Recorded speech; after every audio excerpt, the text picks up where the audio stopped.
but she was a dancer. When Shirley danced, it was wonderful.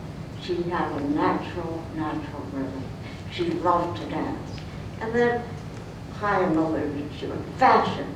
I mean, we will never, ever see a lady in a big brimmed hat and not think about Shirley.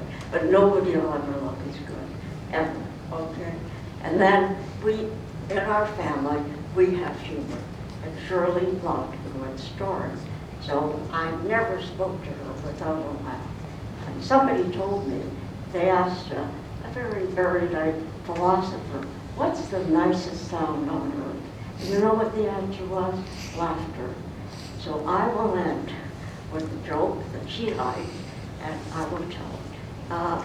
And this is a story of three ladies who died at the same time. One is Catholic, one is Protestant, and one is Jewish. And they end up at the gates of heaven. And the Catholic lady says, I am a candidate for heaven. I go to Mass every day. I attend all the St. Vincent de Paul events. I look after the church bingos. Door number one, the Protestant lady says, I go to church every Sunday. I have a Girl Scout, Boy Scout troop.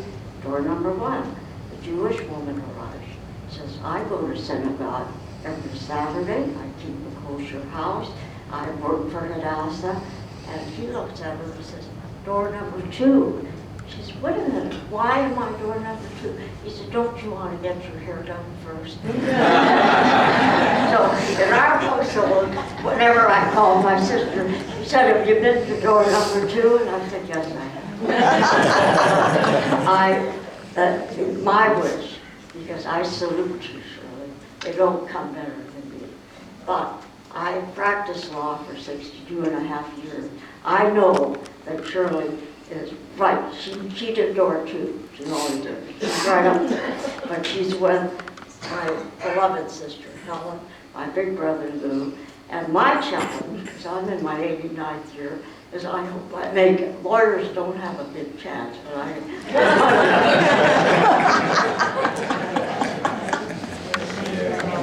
Lovely.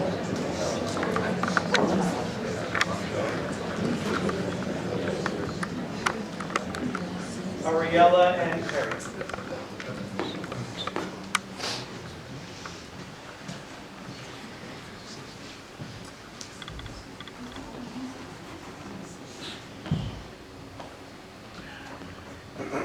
It's amazing looking around at all the people that are here today. I know where I'm from, and there we go. It's not this cold, so it's really amazing to see that people are here today. Buppy was a very special person. She was a Buppy like no other. She was caring and a loving matriarch, compassionate, intelligent, wise, caring. I could be up here for an hour just naming off words and they'd all be true. Looking back, I can't remember a day where I didn't see her smiling. She was a very happy, kind, compassionate person. I think we can all agree to that. Some of my favorite memories of Buffy, and I'm sure some of your favorite as well, were our time spent in Naples, Florida. We'd go down there, go to the pool with her. She'd always had that lovely, lovely hat that we're all hearing about. And her nose, the sunscreen on her nose, she always believed in staying healthy and happy. And some of the things I remember, she always had a book in front of her. She was always loving and learning and trying to pursue greater knowledge. One of the finest memories I have is she was really into Jay Leno. She loved watching Jay Leno, she loved comedy, and I remember coming out at night into the condo and it was midnight, and she'd be sitting on the couch watching Jay Leno when everyone else was asleep, and I think everyone else at the condo was asleep. I think she was literally the only one awake out of the hundreds of people that lived there.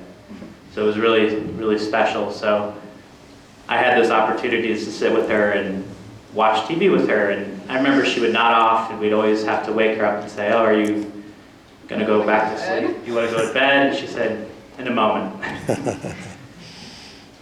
So, really grateful that we got to know her.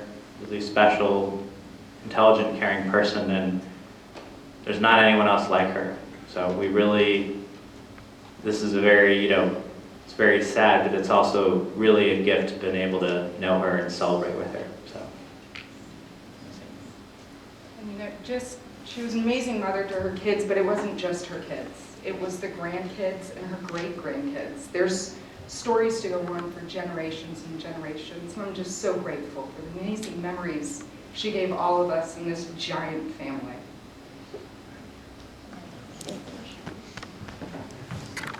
Jory.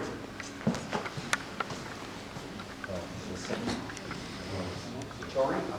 Alyssa, I think. Oh, it's Alyssa. Alyssa, you're right. Alyssa and Jory again.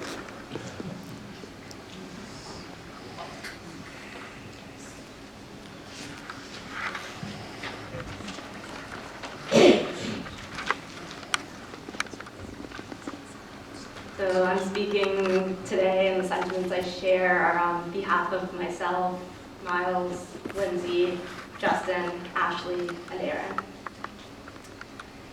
Our Bobby Shirley was a radiant person. She will be remembered with overflowing love, respect, and admiration. She had an innate ability to connect with those around her. Her friendly demeanor drew people in, and she thrived in social settings. She had a remarkable memory, able to recount stories from the past as if they happened yesterday, remembering details of your own life that you yourself may have forgotten, and keeping up with all the current events.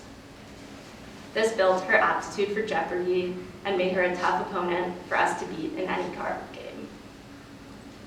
She was the strongest person we knew. She carried herself with independence, never wanting to trouble anyone, always capable, always stoic, never bothered, or never letting it show. She was the stronghold of our deeply connected family and instilled traditions that we will carry forward. Her banana bread recipe is a staple at our Shabbat dinners and gets demolished way too quickly. We've heard about some of her trademark phrases, and we all continue to use. Some of them, her sign-off, like bye for now, her guidance of out with the right foot, and her Shabbat greeting of Good Shabbos, Kinderlach. She loved spending time with her family. She cared about us deeply and was always looking out for us. Whenever we told her about our travel plans, she would always warn us of all the potential dangers, but she still supported our choices and shared in our excitement as we recounted our stories about our adventures. She had the unique ability to guide you in the right direction without telling you what to do or interfering. Magically, her presence was enough. She had a full and inspiring 96 years. Bubby, we love you. We will carry with us your strength, your independence, your love, your tenacity, your congeniality, your warmth, and your calming presence. You are with us always and forever. Leslie.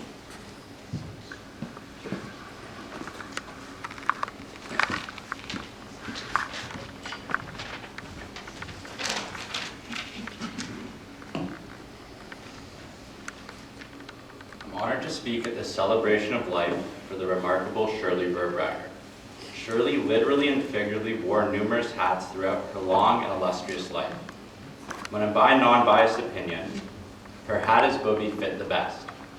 Each of her grandchildren can detail the loving Shabbat dinners she graciously hosted with Zeta Jake, how she frequented our major life celebrations, performances, and sports events, the delicious cooking and sweet candy she gifted us with, and the wisdom and positive advice she would constantly impart to us.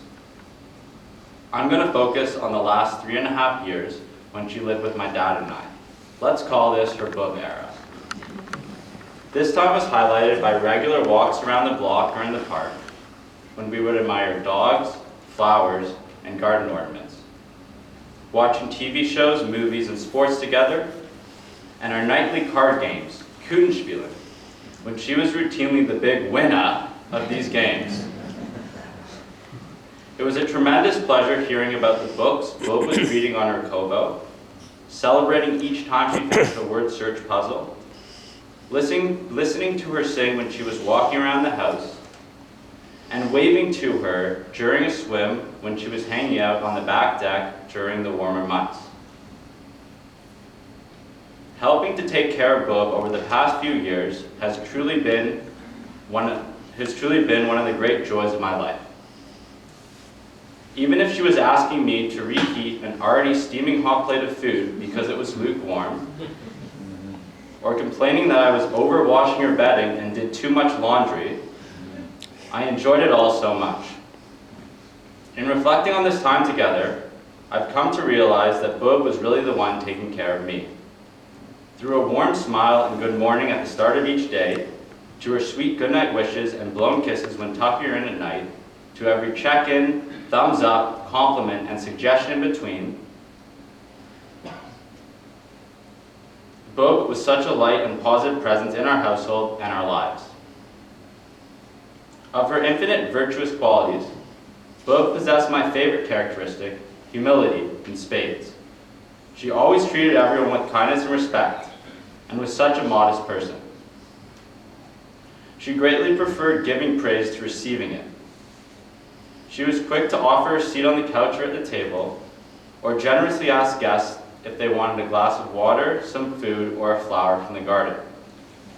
Whenever we played cards, Bob always wanted the last turn because putting others first is who she was. She was a very thankful and grateful person, showing deserved appreciation for the hot diggities, chicken dishes, gnocchi, and pizza my dad and sister made, and undeserved appreciation for my relatively subpar cooking. Living until 96 is an astonishing accomplishment. An achievement made even more impressive by the significant impact that Bob had on the people around her in the final years of her life.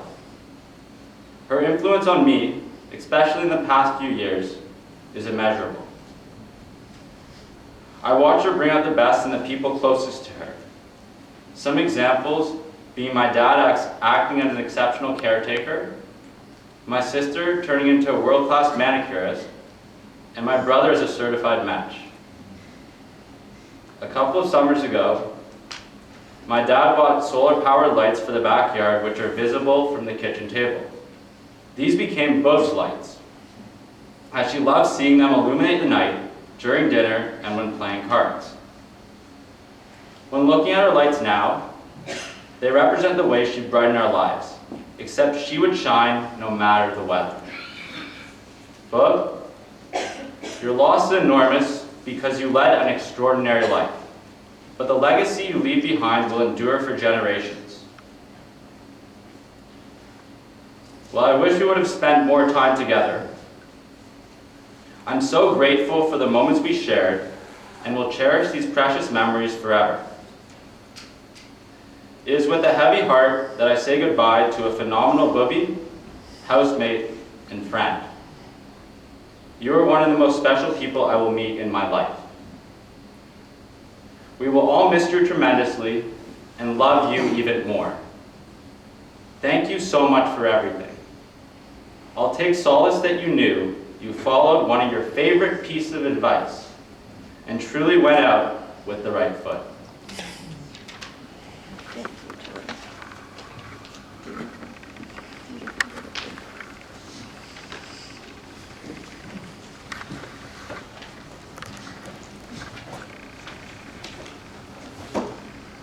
Hello everyone. I'd like to firstly thank you all for coming to commemorate my wonderful Bobby. For those of you who don't know me, I'm Shirley's youngest grandchild, Daniel. I'm trying to write this speech, but truthfully, I can't put into words how wonderful of a person my Bobby is. Bobby, I know you're listening, and I would like to thank you for being the best Bobby possible and for creating this wonderful family. You are truly an inspiration. I've never seen you upset, and it's truly inspiring how you could still walk and have so much energy at the age of 96. Every moment I spend with you is a memory that I cherish in my heart. We could come back from a whole long day in Florida and you'll still be wide awake watching Jeopardy. Those times going to the retirement home with you and playing Longitude stay in my heart. Whether it's going for a walk, your Shabbat dinners, or any moment with you, I value them so much. I'll never forget your superstitions like you have, like out with the right foot, or those famous sayings like Good Shabbos, Kinderla. Never did I once hear you complain. I need to take some notes. But you're a light Yes. but you're a light shining so bright that no matter how dark it is, you'll always be seen. You're as pure as they come, and my thoughts, love, and heart will always be with you. You mean more than the world to my mom, my entire family, and myself. I love you, Bobby, and I know you're watching us all from a better place. Your legacy is everlasting, and we all love you so much. Beautiful. Beautiful. Thank you.